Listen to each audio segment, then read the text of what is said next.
हे भौजी अंगना लिपाइदा आई है दुर्गा भवानी। हे भौजी अंगना लिपाइदा आई है दुर्गा भवानी। अंगना में कलशा धराइदा आई है दुर्गा भवानी।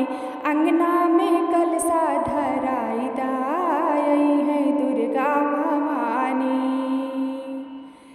हे भौजी अंगना लिपाइदा आई है दुर्गा भवानी।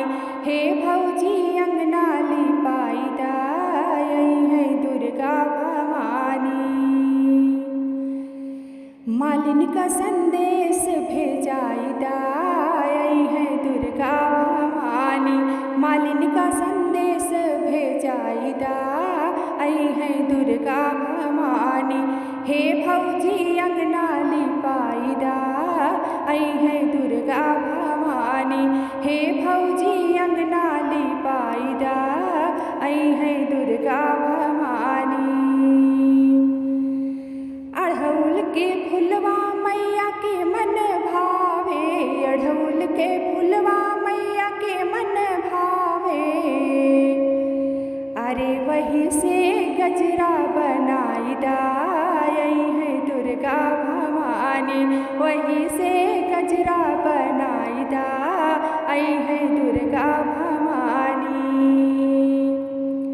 हे भौजी अंगना लिपाइदा आई है दुर्गा भवानी।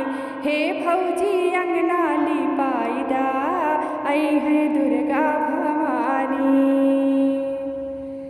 माटी के कलशा मैया के मन भावे। माटी के कलशा मैया के मन भावे।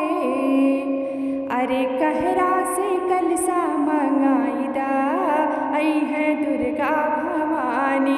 कहरा से कलशा मंगाइदा आई है दुर्गा भवानी। हे भौजी अंगना लिपाइदा आई है दुर्गा भवानी। हे भौजी अंगना लिपाइदा आई है दुर्गा भवानी। ललकी चुनरिया मैया के मन भावे। ललकी चुनरिया मैया के मन भावे।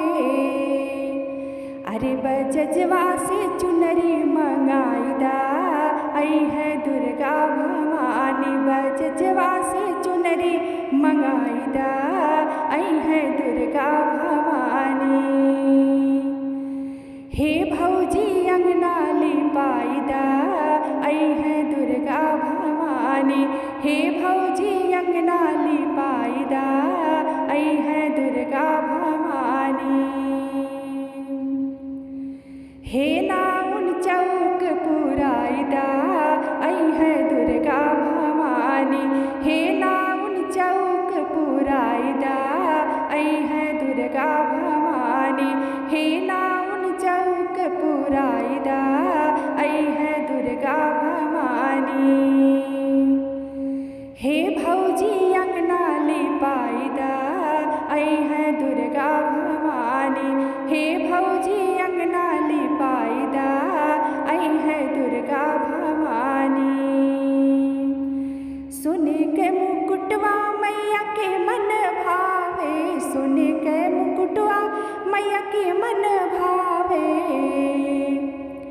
अरे सुनरा से मुकुट मंगाइदा आई है दुर्गा भवानी।